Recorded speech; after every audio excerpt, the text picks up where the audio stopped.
Vous qui nous suivez nombreux sur Internet, pourquoi pas nos téléspectateurs nombreux qui nous suivent, nous allons tout au long de ces numéros, Grand Homme, Grand H, votre émission que vous aimez bien, vous faire découvrir un grand, connaître l'homme et ses réalisations, la grandeur, son savoir-faire. Lui, c'est le PDG d'Ox Dieka que vous allez découvrir et surtout le cadre vraiment spécial, un cadre idéal, un cadre respectant les normes environnementales. Et nous sommes à Vatité, plus précisément les Héros, Flat Hotel Restaurant, là où nous allons recevoir notre invité et le gérant de ces cadres, les Héros. Alors, pour en savoir plus, ne zappez pas, suivez les caméramans Moron Jambé, le réalisateur, et vous allez comprendre qu'il y a quand même une surprise pour vous. C'est parti.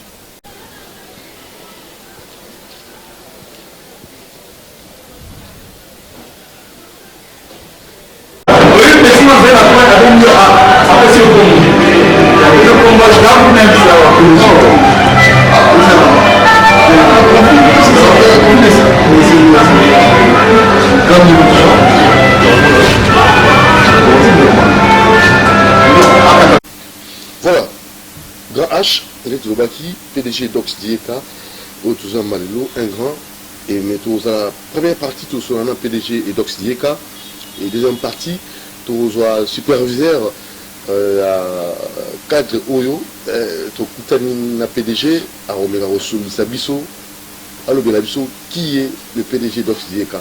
Voilà vraiment une particularité à l'émission de l'eau. Donc, deux volets, premier volet, l'homme, autre Moni Mwakala, notre grand de ce soir, le PDG d'Ox Dieka. Bonsoir. Ah, bonsoir, bonsoir, petit Nanga, journaliste. Et puis, ouais, Papa Wemba, personne âme. Kobuka, c'est trop dire, mais Bissou dit que tu as raté. Kobuka, c'est trop dire. Donc, là, donc, que Bissou, tu as fonctionnaire, tu as homme d'affaires, tu as business, tu as toujours un cadre de Koulouka, tu as à un certain moment, quoi. Mais tout ça. Tout ça, mais on a cadre dans le Koutayo. On a moi qui est tout. PDG d'Ox Dieka, comme moi, je me sens là. Et vous savez, ma tête baby. Le petit naïa, il coule à combo. Et vous savez, là aussi, ça tient. Les travailleurs me font aussi ça. Donc, on va dans le combo. Et vous savez, là, cadre ou là. Ah, bon. Et pourquoi commune Oyo? Que loko yo, il y a le roi, il y a un petit. Sous qu'on est loko. Et là, il y a un petit. C'est extraordinaire.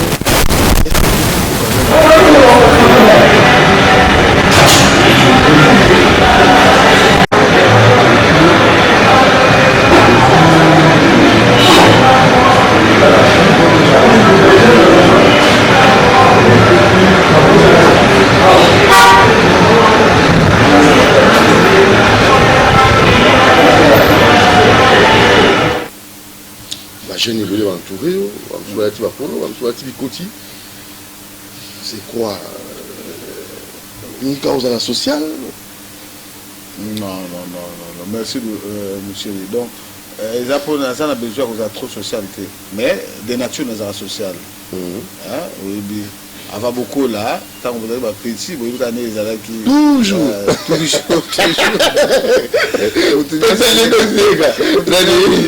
Toujours. Vous trouvez un cadre là, ils ont un musicien, ils ont un journaliste. Même dans les cas les cas qui se disent, ils ont la moutarde.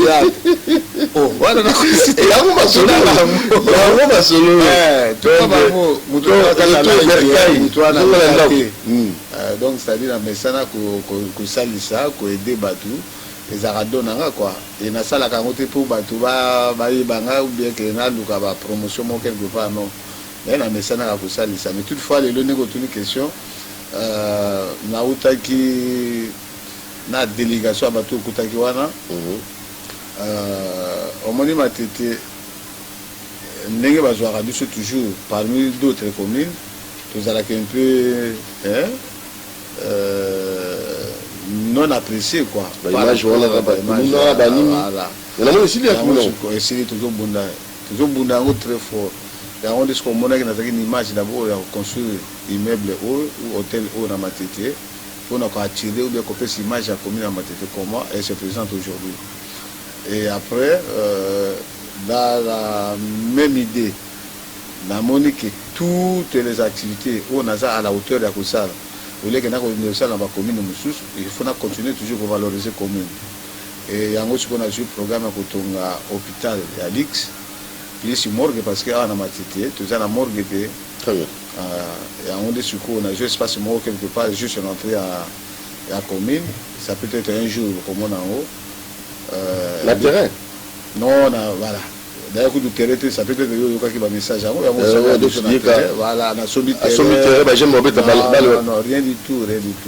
Or que ngai siko terrain ngamu nazwaka améliorer terrain wana ou ezala à la hauteur baterrain municipal ou bastade municipal wana ou ya tout Kinshasa po toza nango soki eza combien je ne sais pas mais nakolinga siko terrain wana ya biso ya matete ezala le premier terrain ya bato baprocesser yango par rapport à la qualité yango sikoyo nasombi te mais nasombi juste la parcelle qui est juste à côté ou carrément na terrain mais bato sikoyo information etamboli bien te comprendre etamboli ke non PDG asombi terrain boyeboye or rien du tout nde ntango nakendeki nabingi banotable nyonso ya quartier ntango bamoni maquette et puis na expliqué bango bapesi nga raison que non d'ailleurs kutu basalaki marche la fois passée samedi passé oyo avant-hier basalaki marche moko ya monene soit déjà ke nasombi nde ntango nakomi na expliqué bango et puis nakendeki na matériel nyonso mpona construire bango mire ya koclôturer stade mobimba et puis natiela bango balumière ainsi de suite po stade wana ezala na bacondition moko esengeli ezala. Et voilà des retours nanga mpona kosala batravaux wana ya clôture ya stade nde bango nyonso na esengo wana bayaki koaccompagne nga mpo batika nga na flat quoi. Et heureusement que yo bokutani na bango et voilà raison okutani bato wana mais loin ya makambo ya kobilisa ou non plus. Donc voilà comment circonstance esali ke tokutana na bato wana lelo okutana bango osombi là nasombi nakosoba pete et puis nasombi te je crois d'ici peu batravaux ezobanda déjà mokili komona et puis bakopesa nga raison. Voilà, j'ai ton hôpital Moko et à Makaz. Félicitations pour ça. Avec la morgue, ça peut être tout genre d'autorité. Pour nga nazo bunda pour na commune à Matete. Pour moderniser.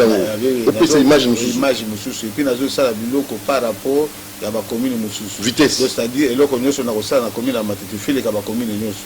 Kobana ngaliema kobana gombe kobana ndeni ide na nga nazo. Nazo bunda. Oui nazo bunda parce que tout Matete toleki trop bas. Il faut na ça sur ba acte moko. Pour remonter l'image à la commune à Matete. Morgue wana zo yebisa ata ngamu da okufa lobi bakotia na morgue wana.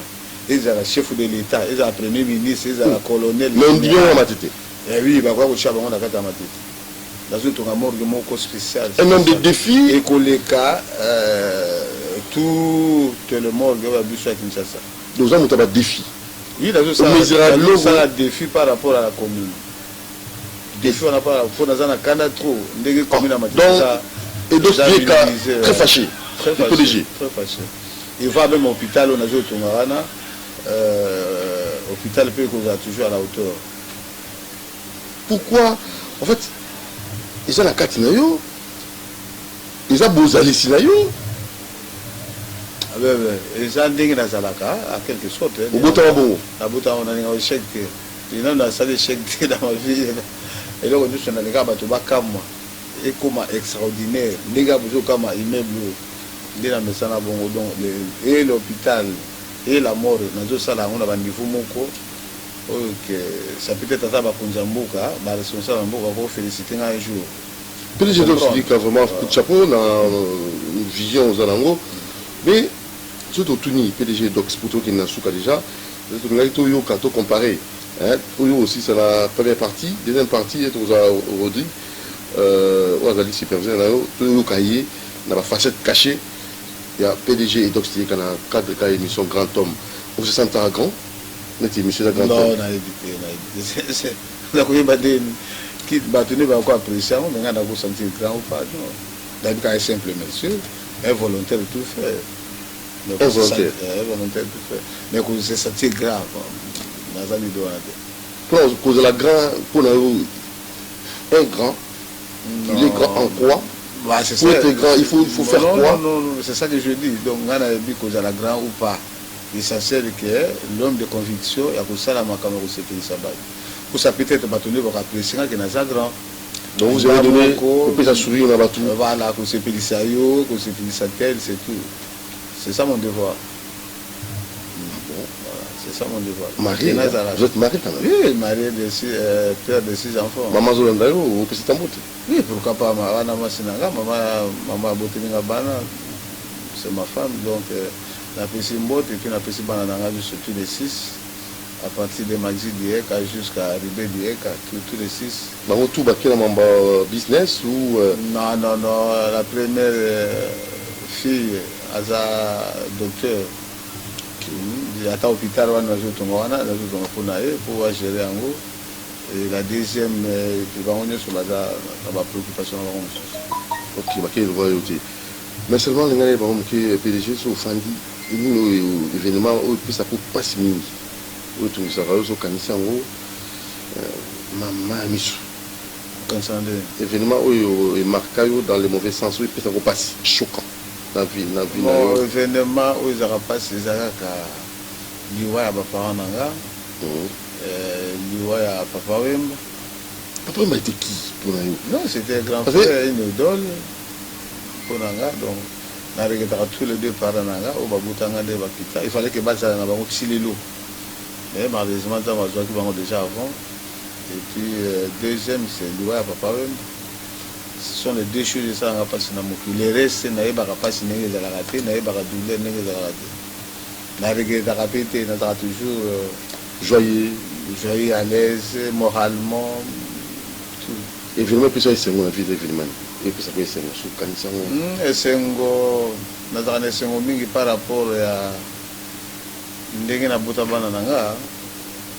Tous les 6. Et puis ça m'a fait ça avec décoration mon na Bouta tous les 6, 3 garçons, 3 filles. Wow. Une décoration à mon un peu spéciale quoi. Pour comment on a battu sous Moutabouti na 8 mibali na mibali. Azanga basi. Nous comment on a abouti na 5, abouti ka mibali na mibali, ou bien basi na basi. Il y a un certain moment comme Luka de tous les moyens pas à moi si parce qu'à travers le bout à moi c'était mieux soit ça traumatise on a commencé à tout déplacer pour Luka qui s'en dingue donc on a pas biloko na tout ça m'a fait ça automatiquement bayemba yo babwaka yo PDG d'Oxyeka mais dans Nzimbo oyo peut-être artiste moko parmi tant d'autres vous amoureux culture vous avez regardé ba musicien mingi sur yo kiango obendenge babwaka ndenge bayemba et ça la coupe bien. Non, Banzembo tout. Pour que tout ça va mourir à Mabanga. Moki paye binga c'est à partir à Mabanga. Ça peut être que tu vas jouer la gamme en dingue moussous. Mais c'est pour le business. Mais bisous ton business c'est tout à fait normal parce que n'est pas le babou. Na compétition aventure moki les gars qui dernièrement a voyagé quelque part. Oui. Et tant on a zongi na combien na DGM. Na ju passeport na na PC. Quand on a pu passer passeport, on a mon garçon à Nathalie. Atali 2 fois. 3e fois à Seki. Où est-ce que ça va pas? Ce qu'on a signalé, mon gars, là, il tout. Pas à comprendre. Les temps, on a dit que monsieur Salam rapide dans la Kenya. On a la salle à Roboko Boué, là où on a pu s'engager. Bonjour, PDG Dox. On a dit bonjour. Oui, bien, et à expliquer comment il dit que c'est par rapport à ce phénomène à Mabanga. Abidon na yo kakao, mais la première fois na mon ayo à live. Ah oui, merci beaucoup. Donc mon moutamon de non, c'était mal normal. C'est bon. Donc ça dit, na iba na partir à Mabanga. Oui, il va partir à Mabanga. Mais en fait, pour vous dire vrai, hein, tu bandai déjà là Rodri, tu bandai qui, et à l'habitude de mon cambou, c'est juste de vérifier. Vous aimez vous habiller toujours en veste. Vous dit veste mingi. Ça c'est vrai ça. Pourquoi un cosa caca? Et quel cosa? Quelle veste? Ils ont mis ça discipline. Vous comprenez? Ils ont mis comment on a balaté à la veste au niveau de la manifestation ou bien pas qu'il y a un bureau ou bien un minimum public. Vous comprenez? Mais ngai na l'esprit na ndenge na boya komela masanga depuis na botama na yebi masanga bière na munoko na ekota te. Pourquoi? Ngezaka ndenge na linga ko ndenge na linga kola. Vous comprenez? Donc kola déjà ma principe. La logique en principe wana. Parce que ndenge na boya ka masanga ko condamner nga no pour komela masanga te. Rien du tout. Na tikeli bino masanga bo mela mais botika na tika na sucré na obe mai. OK. C'est la même chose côté à Bilamba pour na nga na mona ka sur naza veste. C'est-à-dire naza bien dans mon esprit. Dans moi, je sens mieux que au monde en tout côté na Venezuela avec une chemise et t-shirt, il doit aller là. Mais un jour ça viendra, sur l'espoir n'est pas nous qui mais jusqu'à présent. C'est fini. Donc, comme ça, le plan personnel papa mba, quand ta veste, il faut la veste en haut. Quand ta soulier, il faut la soulier en haut. Ah oui, voilà, tu comme beaucoup de qualité. Pour les abattre nous sur la Bilamba, bazan en bon, mais baïbi. Et pour vivre aussi votre superviseur, à comment on appelle un goût, à dire dans la qui ligne. Non, la qui c'est trop dire. Attends la ozoa. Oui,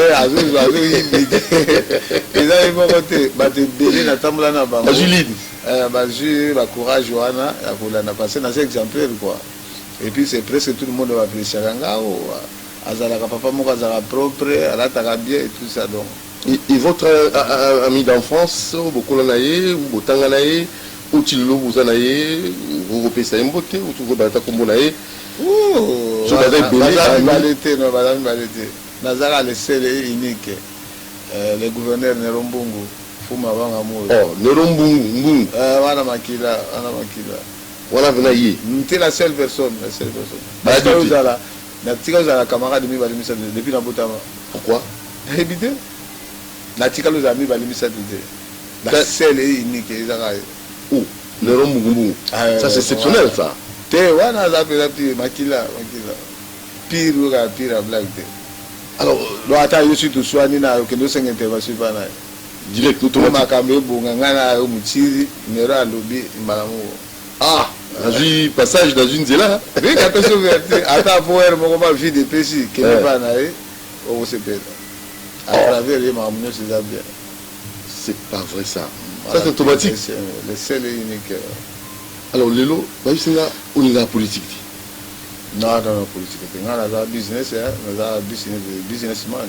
Alors, businessman, nous, la politique, ça c'est très bien. Dans le cadre de la business, nous, pour les Congolais, dans le cadre de la business, agence, vous avez une agence, agence. Ah, donc vous en arrêtez trop. Agence, arrêtez trop. Mais on me colle trop. Mais toutefois, nous avons une agence en douane. Oui, agence en douane. Vous avez Kalawana, agence en douane. Oui. Et après, tu as complété construction, société à construction. Déjà. Donc, il y a Rotonga, Balabala, ainsi de suite. Et là, il y a comme. Donc, vous êtes prêt? Oui, à tout moment, dans une équipe d'ingénieurs, tout le monde. Donc, domaine de la construction, des fois. Ah bon? Donc, voilà. Et voilà, c'est le deuxième. Et puis, troisième, on a continué à hôtellerie. Ok. Et puis, quatrième, on a joué ça déjà hôpital. Et cinquième, ça peut être un bombi. Pour nous, ça peut être ça va folie. Et puis, il faut. Aussi, Mamoutou. Si on a levé à quoi, cinquième, on a bombi. Maintenance, en fait, au lieu de la facilité, comment on se sous Toyoka, Tuzala, Combo, Moutazame, à Bongi. Et qu'est-ce qui a fait que. Quel est votre secret pour se maintenir? Oui, le secret à maintenir la discipline et puis nous sommes pas accompagnés dans le mécanisme. Parce qu'il y a des fois, comment on a joué ça l'effort pour se maintenir, mais quand ça ne marche pas, au sein du balou qui contre l'État, c'est contre l'État. Il y a une capacité, souffrance dans les haute. Et puis, on a ma capacité, on a la capacité, on a qui a fait tout ça. Tu comprends? Et il a une occasion à la fin de oh non, monsieur, voilà. Et ça peut être par rapport à mon comportement, ndenge na vivre na batu, ndenge na sanga récompense na idée. Donc voilà. Des bienfaits ne sont jamais oubliés. Voilà, ne sont jamais oubliés. Donc ça peut être à partir de là, ndenge se comme là, parce que cause a aussi maintenir na makamuna, mais comme on a des comptes état.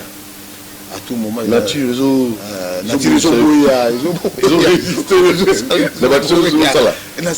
vraiment. Ça peut être comme maman, papa, et il y a des fois, que nous pour rien. On comprend pour rien. Mais seulement sans cours, toujours sans cours sur la province. Mais comment dire sans cours? Ah, ça va pas. Comment en tant que leader à Sankou? C'est pas la politique, bien sûr. Mais aussi, il y a plein d'ennemis sans cours. Sans connaissance, en fait, le développement à Sankou. Non, développement, il n'y a rien. Vous pensez à ça? Depuis, parmi les 26 provinces, surtout dans la RDC, et la dernière province pour le développement, c'est chez nous. Vraiment, c'est la dernière.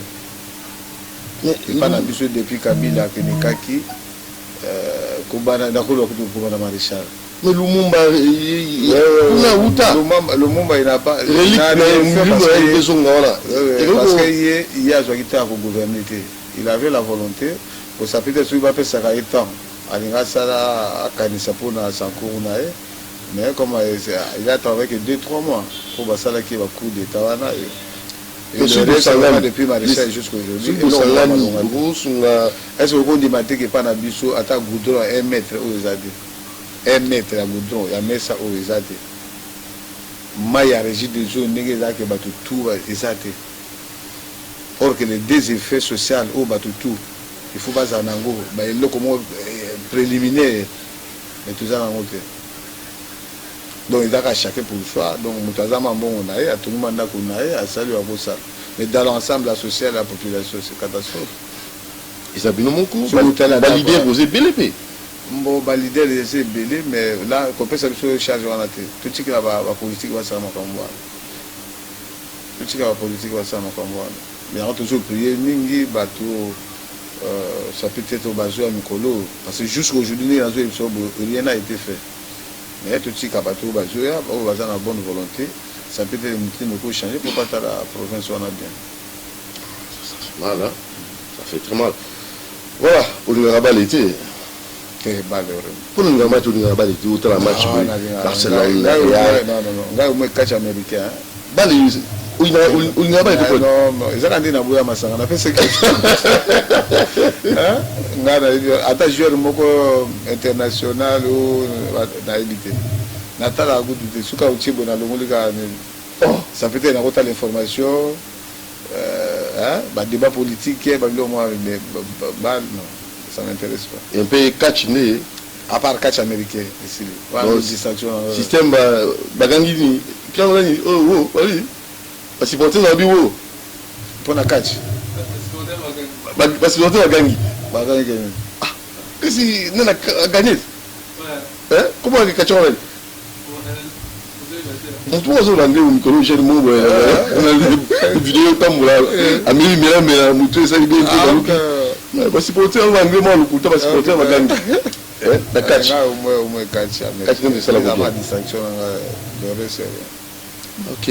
Alors, tout qui m'a dit, je vois, Moron Djambé, avec Abongo, Sanga Jassignal, mais tant qu'on a dit génie Congo, et en fait, excusez-moi, M. Peleki, Grand H, ni nous réussi à Bajen, parce que, nous avons un modèle, par contre, ça n'est pas, parce que vous savez, dans le cannabis, tout ça, on avait un modèle de béni. Bateau, bateau envié, bateau, la pousse, on a pas comment quoi, nous, nous, au sein de la bango, bah ça. Oui. Misala tout ça on m'a embocaté gouvernement Zobunda mais toi on a bien on va dire ah j'ai donc c'est les qui wa pipo à comment communiquer alors là ça ndini pour emporter le pas ni non plus ça comme orientation itinéraire ni pas pour là. Oui, génération à ma jeune celle concerne Europe et Sabango il faut pas ça l'effort pour nous autant d'abord pour vraiment sa formation, la vie est un peu compliquée, très compliquée. Vous comprenez? monde déjà évolué na Vitesse. aspect nyonso na vitesse mais soki otangi te ozwi formation te namonaka ti vie no eza un peu bloqué à l'avenir ocomprendre soki nakite côté ya bajeune nakozongela un peu le gouvernement Très bien. responsabilité ya komettre toutes les conditions possibles pour permettre puis bana yango pas banozwa baformation pas banda kotanga Donc ils appellent professionnels. voilà parce que il y a des enfants baza na besoin ya kotanga mais manque de moyens Gratuité d'enseignement, bon gratuit enseignement ce n'est pas dans l'ensemble gratuité wana ça peut être il faut formation professionnelle, métier, de façon gratuite. Ata gratuité mais bon ça condition de vie dans l'ensemble. Ok. Pour qu'on permette que parce que moi là que nous t'as ba formation wana. Hein? Si que par exemple mes parents baza na moyen ko futi la été. Aussi c'est l'université. Aussi c'est l'université. À celui qui a voyé que la maçonnerie mais de façon professionnelle. Cordonnerie mais professionnelle. Donc comment on va tonga tonga. Oui, bah tonga ezali. Attends na yel pas. Ezali mais il y a des enfants baza na moyen ko ta okena yel pépé. On comprend. Limité. Voilà, bah ça limité parce que moi ils étaient combien des enfants on a joué à Kawa ou bien bande kumo au papa na lingina kende yel pépé mais voilà parce que kibiso formation tout $150 mais naza na ngote. Et bah parents baza tout bah papa azali membong ezati. Mais maman ou maman vous comprenez que vie à battu ça compliqué mais moi naza na besoin de ou bien de formation quelque part. Vous comprenez? Et là il faut vraiment responsabilité au gouvernement à ça là tout.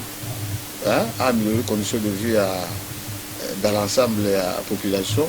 Et là, les gens qui ont moyen, ils forcer les gens à esprit ya kuluna wana ya masango bazomela wana na ba bombe ici là. Mais dès que moi toujours la discussion wana te to ba dosala nyos pour regrouper bango ata 1000 attendez toujours tina bango na bangenga ou kasuki wa Quand magasis. ça continue hein. Au comme là do to tini qu'on a plus de 3000. Mais sur le talibou na Molière, c'est chaque jour qu'on fait passer ban avec babi mon grave. Donc manque à faire chômage. Voilà, le chômage mutalou ça de l'autre côté donc mutalinga tanga mais moya ko tangizate avant nanda ko à la fin. A ulinga boto la mota que noté quand on a $10, $5 par dia. Grave. Est-ce que tu comprends? Très bien. On a ça la jeunesse on a faut mingi de responsabilités à partager. À partager. Alors, les artistes, vous êtes un homme culturel, opérateur culturel, économique, social, tout ça. La concert, la combattant au Boya, et en fait, la référé à concert d'artistes Nabiso. Nous avons accompagné d'artistes et des études de Bazara Nayo. Nous avons Koloba. On a Kambango, vraiment, musicien Nabiso, Yaoui Raoutiko. Boya, il y a un peu compliqué. Et la musique Nabiso, il y a danger. Les autres qui ont danger. Il n'y a rien, par contre, moi, les devants. Et nous, c'est pas rapport à la politique. Ce que tu as déjà, la réclamation, la combattre, parce que la réaction, on va le pousser. Vous comprenez? Surtout beaucoup de choses. Voilà. Et toujours l'ingaté parce que ça a des sanctions qui n'étaient. Et beaucoup de choses, papa. Et puis, bon, beaucoup de gens exagèrent, mais il faut le comprendre. Exagèrent à un certain moment. Parce qu'il y a des moments tout chef de l'État, pas n'importe qui. C'est là qu'on peut se conseiller à changer. Mais améliorer un peu le langage. C'est trop tard la terre. Changer, papa. Alors, tu as bien invité, parce que moi, ma salutation sur les alliés, ou bien moi. Remerciements. Salutation. Là, il y a eu d'abord pour se déplacer. Oui. On a plus de 10 ans passés. 10 ans passés. Plus de 10 ans. Voire même 15 ans. 15 ans passés, tout le monde a raté. Vraiment. Mais on a bien à émission. Merci beaucoup. Ce qu'on a eu quand on a pas matin dans la pétition à Bossananga ou quoi. Quand on a l'image quand on peut se quand on la télévision, on a pu se faire. Oui, tu vois bien, quand on fait un bon. Ah, on a bien, on comprend les bon. PDG d'Obstier. Voilà, voilà. Bien na komi. Invité nga pour les agence agence c'est on a bien na tuna. On a bien tika. Vous rendez au changement d'activité. Activité de ton complet. Na yeba kiti. Mais à partir de yeba ke. Si on est dans la zone il y a pas problème. Té, mukolo parler zone. Ah zone parler là. Donc bon gizamba tika tere. Je suis dans invité dans la même Salfa. Ayo na. Yo boni PDG Azali. Mais président Lukayo. Ah bon? On m'a dit que vieux Azali. Non, mais la CP de la maintenance. Et ça nous fait ça biso na c'est moi là qui bazar. La biso bazar. Ça fait un goût pour vivre. Pour continuer pour voir boulot on va continuer. On va continuer petit boulot mais on combat gasté tika. Donc c'est que c'est que la tour la retrouver euro. Ah c'est bon. Et je crois que Makambo qui bosso coup de chapeau on a il logo qui toko au pays dans ma tête. Et comme le voit à référence la commune à ma tête. Le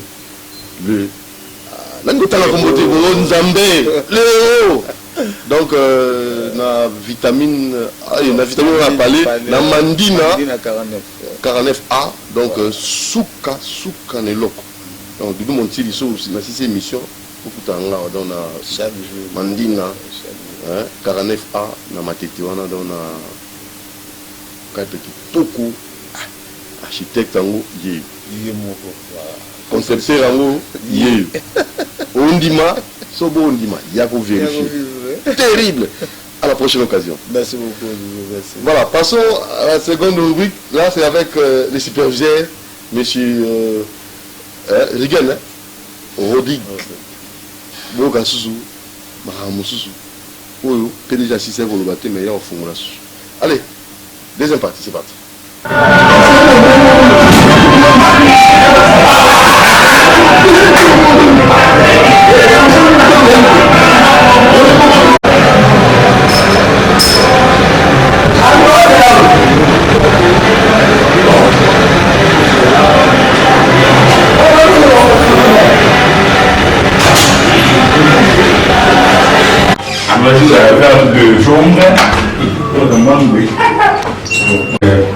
Ne sont pas mettre le nombre comme chambre 1, chambre 2. Non, si on essaie de mettre les couleurs, on essaie de différencier les chambres d'angle avec des couleurs. Comme... Oh, oui.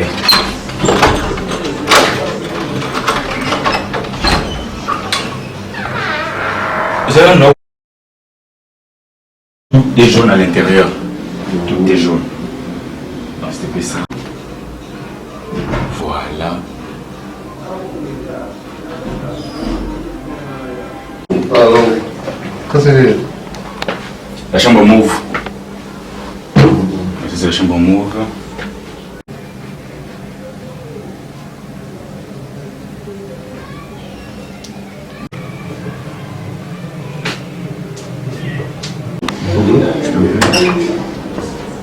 chambre bleue.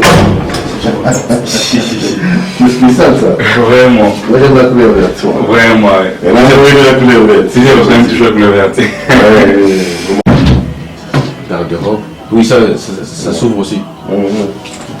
Ok.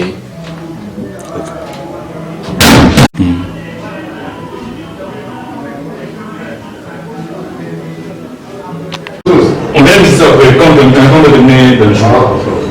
D'accord. Tout ça. Ici on voit ça dans la poteau, mais ça on va des pieds sous. Mais ici ils sont à Paris. À Paris. Ils sont à Paris, et tout réveillé là. Non, mais c'est Paris. C'est pas l'autre au sa photo sous le plafond et à côté aussi il y a une photo. Tu peux ouvrir.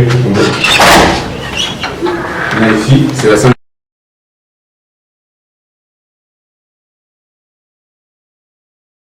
Et Non, sa photo c'est sur le plafond. Je peux changer quoi ouais, ça. Et si vous êtes logé ici, vous avez droit à la connexion Wi-Fi, droit au petit déjeuner chaque matin et droit à la piscine. Ok. Donc ça.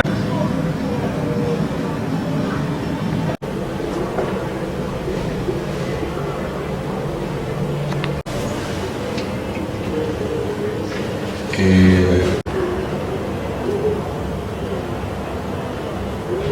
la différence. Ah oui, oui, là non. Voilà, l'homme moitié est en cours. Le gros plafond, à se rappeler. Ah,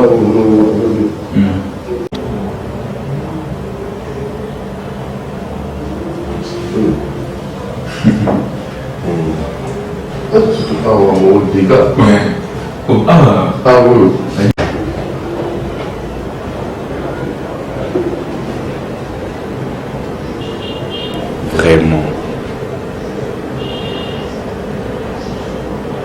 C'est discrédité. C'est Kenji. C'est Kenji ou Moumba. Cette chambre là, toujours à 100 $ par nuit, bien 24 heures. Tout aussi là sur le parc. Faut-il être à visiter mon Algérie? Ah! Douche, vous entrez. Douche.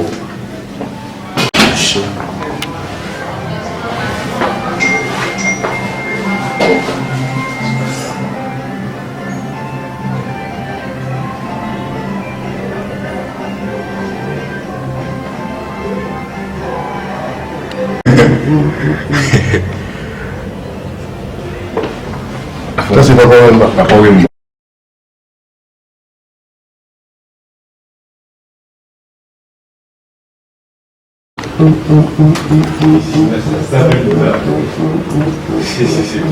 Une formidable chambre.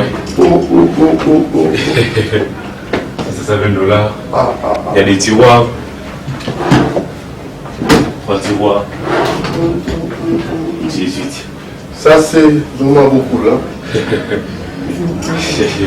Ils ont un balcon. Mmh. Ouais. C'est combien? Ça 20 $. Il y a un balcon, une bande là.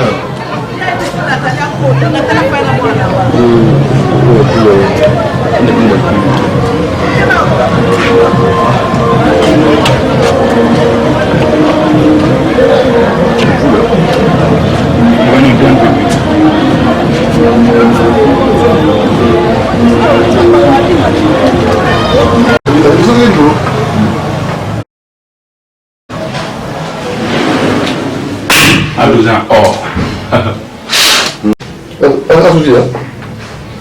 C'est une douche. Si. Parce que moi j'ai un peu mal à il y a tout dans la pleine conformité. Ma chambre. Il y a tout mon côté, ça c'est aujourd'hui. Douche or.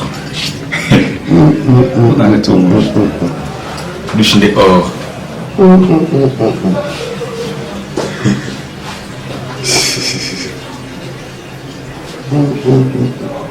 C'est un an, hein, c'est ça.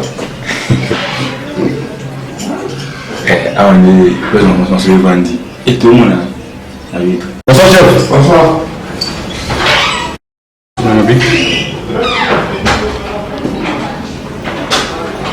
Au balcon.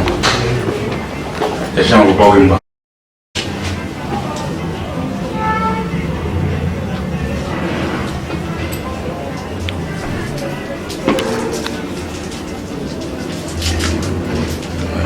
On peut à 100 $.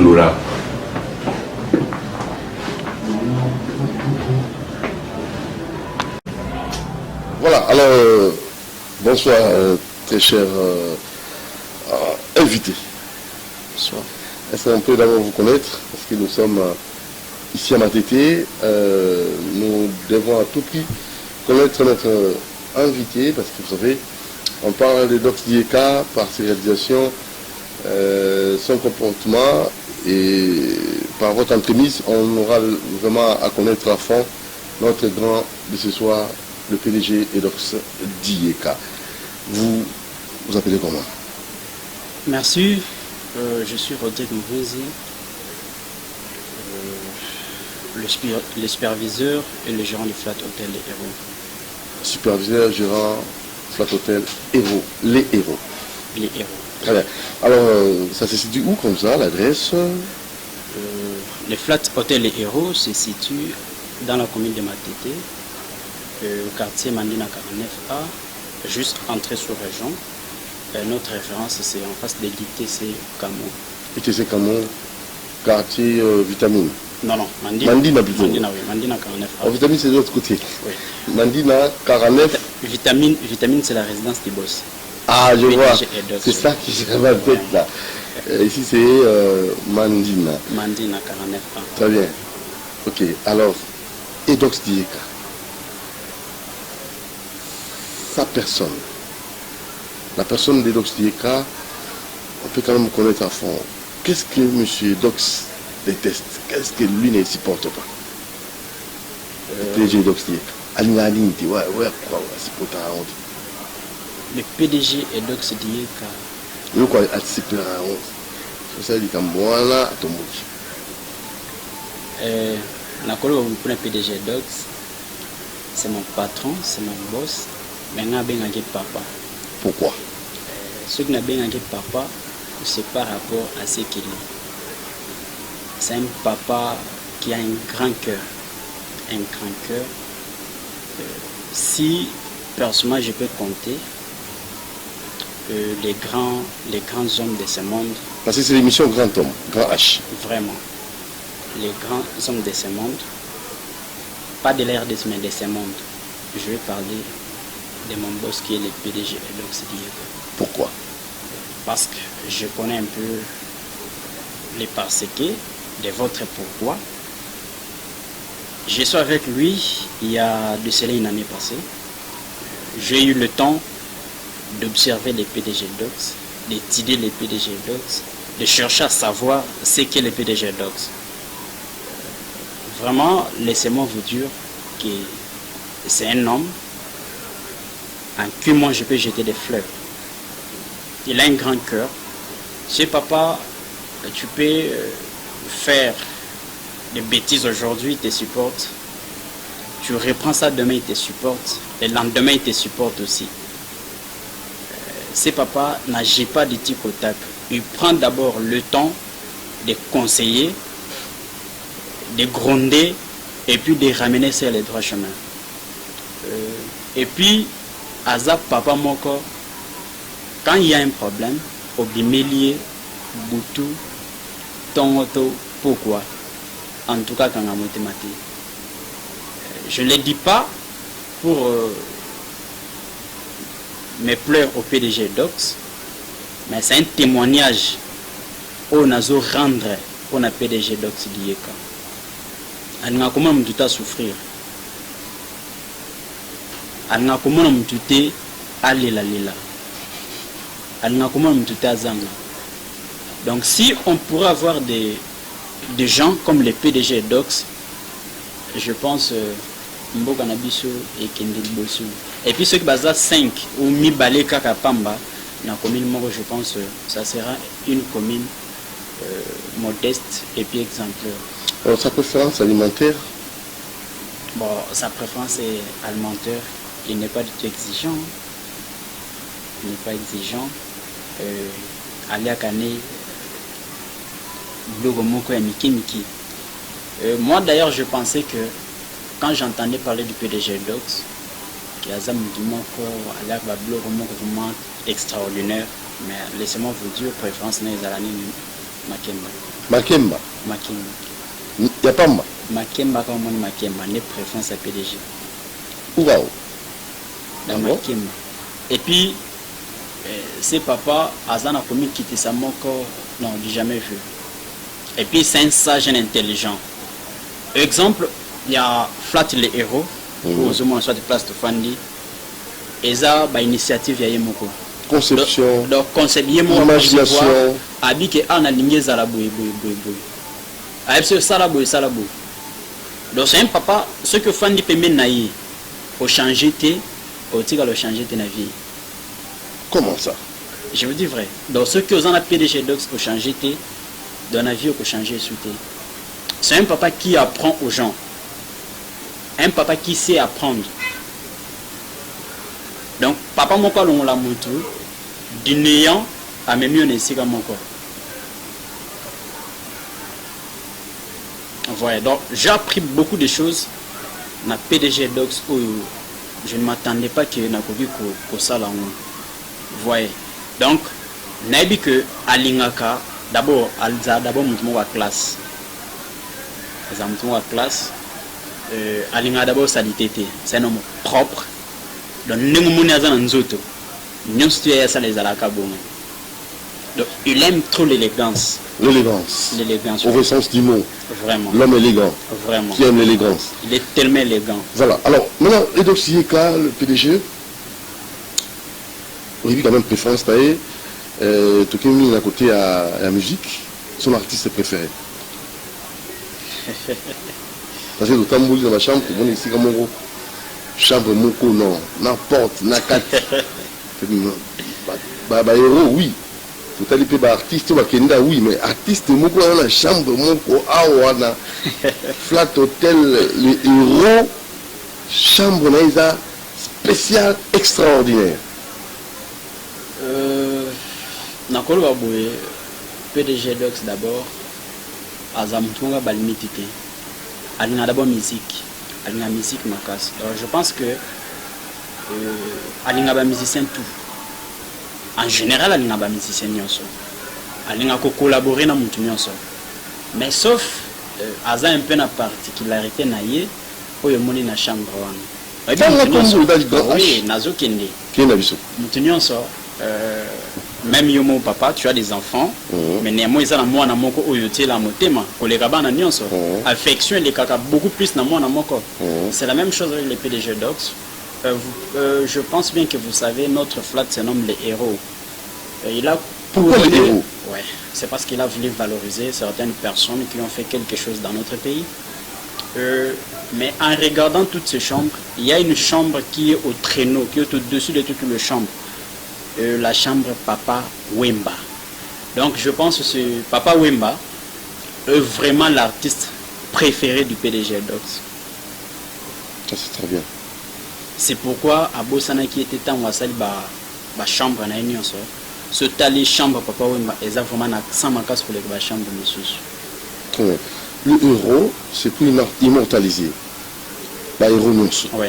On a vu, à partir de Semery Lumumba, on a vu, il y a Laurent Désiré Kabila, Étienne Tshisekedi Wamulumba, oui, Joseph Mobutu, il y a aussi Joseph Kasavubu, et puis Franco Luambo. Machiavelli. Yeah. Et chambre jaune, tout en jaune. Chambre... là, moi-même, je peux expliquer. Expliquer, clairement. Dans le baki, les PDG Docs... Si vous avez la chambre d'héros, l'intention, si vous avez soit à peu près et voilà à côté de la chambre voilà. Bon, en fait non c'est pas ça. Parce que ceux qui ont la préférence c'est bateau. Voilà tu sais c'est que ba grand homme nous à Congo. Rodrigue vous le gérant. Tu sais c'est que banani ba grand homme nous à Mboka na biso. Ça veut dire quoi? Le PDG comme je dis auparavant c'est un homme élégant. Yé na une histoire à ça la kanaka est vraiment super. Exceptionnel. Est vraiment exceptionnel. À Sali Flat Oyo, appelé comme les héros. Au premier niveau, nos chambres ne sont pas héros, mais ce sont des chambres de couleur. Tel qu'il y a la chambre verte. Si vous entrez dans la chambre verte, vous allez voir tout ce qui est de la chambre verte est vert. Tout ce qui est à l'intérieur est vert. Il y a la chambre rouge, il y a la chambre bleue, il y a la chambre jaune, et puis il y a une chambre mauve. Et ici où nous sommes assis, au salon VIP. Au salon VIP, nos salons ici reflètent le chambre du premier niveau.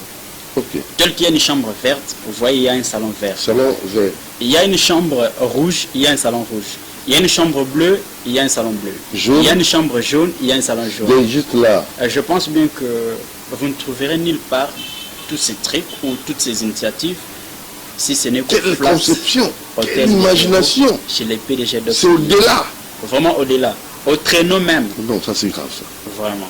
Et là c'est pour le chambre au premier niveau et au deuxième niveau. Au deuxième niveau, c'est là où on a voulu un peu identifier le nom de l'hôtel qui se nomme les héros. Là, toutes les chambres ne sont pas colorées en couleur, mais ça porte les noms de héros, tels que la chambre héros Étienne Tshisekedi Wamulumba, héros Emery Patrice Lumumba, héros Laurent Désiré Kabila. Pour moi, Patrice Emery Lumumba, Lumumba, c'est Soubaï, Bakout la chambre. Vraiment, je les invite, ceux qui aiment Lumumba, qui viennent visiter, les gens de Palou. Pour le secrétaire général. Oui, je les invite, qui viennent découvrir au Flat les héros. Il y a une surprise que le PDG et Docs Diek avait fait pour eux. Et Mobutu Seko il est là, la chambre Mobutu Seko Kongwe. Là, déjà, il y a un mouvement populaire pour la révolution. Vraiment, père, venez. Vraiment, je les invite qui viennent voir. Et je pars plus loin. Il y a une chambre à l'honneur de la famille présidentielle. Wow. Étienne Tshisekedi Wamulumba. Donc, la combattant dans la île de pêche. Je pense et le membre, na lancé message na Batunios sur IDPS. Donc, Batunios Obalinga, son excellence Étienne Tshisekedi Wamulumba, Baya va découvrir, il y a une chambre à leur honneur. Joseph. Chambre en ce côté, vous allez voir une chose que vous n'allez pas comprendre vous-même. C'est quoi? La photo d'Étienne Tshisekedi est décorée au plafond. Bon, je ne suis pas l'artiste avec quelle position. Donc, quand j'avais vu ça, je me posais moi-même la question. Comment il est parvenu à réaliser une telle art? C'est un papa digne de son nom. Et d'ailleurs, il ne fait même pas exception de personne. Si tu viens chez les PDG Docs, Mais il est ouvert à il tout est le monde. ouvert à tout le monde. Il est ouvert à tout le monde. Il est ouvert à tout le monde. Et retenons surtout, ils en ont réussite. Donc, Donc, tout ce qui réussit, il y a soutenu en l'équipe a mené, il y a il est Moutinho Soutazo, ça l'exprime de Moutunaye. Ouais, parce qu'il y a un Moutalikolo. Donc, Nyon Soutazo, ça m'a bien de Moutunaye. Et puis, comment contrôler? Diriger, contrôler, et puis avoir la conception. Nyon Soutazo, n'apprendre pas PDG. Si papa te dit, au monde est local, ça veut dire, toi aussi tu es capable. Pas de complexe. Pas de complexe. Tu es capable de faire les mêmes trucs que ce monsieur ou cette dame a fait. Quel est son secret pour commander combien? Bon, secret nous faisons d'abord comme il quitte ça. C'est papa. C'est un PDG. Est-ce que c'est un bosseur? Il bosse trop? Il travaille? C'est un PDG, mais néanmoins, à ma tête, comme je vous ai dit, dans Mandina 49A, vous ne serez jamais déçus, nous sommes là pour vous. Et puis, chaque fois que vous allez venir, nous sommes à votre service à n'importe quel temps, nous allons vous recevoir. Et puis, coup de chapeau à mon boss, le PDG d'Oxelieka, mes grandes salutations à lui et à toute sa famille. Et je n'oublie pas non plus l'équipe, les héros flat. Et puis, grâce à Vunzi, je la salue. Je salue toute ma famille en général, et particulièrement la famille Hero Flat Hotel. Alors, le numéro de téléphone? Nos contacts, plus 243 85 642 0306, plus 243 81 0315 264, plus 243 81 79 49 718. Toutefois, que vous aurez besoin de réserver une chambre pour vous, pour vos manifestations, nos espaces sont là. Notre piscine est au public, tout le monde qui a besoin peut venir. Mais pour les pique-niques? Même pour les pique-niques, des barbecues, toutefois, vous aurez besoin de passer des week-ends en Nord. Les Flat Hotels organisent un karaoké, des concerts live chaque dimanche de 17h30 à 22h. Merci. Merci Rodrigue, merci beaucoup à vous qui nous avez suivis, merci à toute l'équipe, Maouron Djambé Alain Kabongo, merci à nos exploitants, Fiston Kifou merci, Kounoudinga et Dimanche Kifou, c'est encore Christian Manjo que j'avais oublié, et René Marconda. Allez, la rediffusion prochainement, donc le jour suivant, nous vous disons bye bye.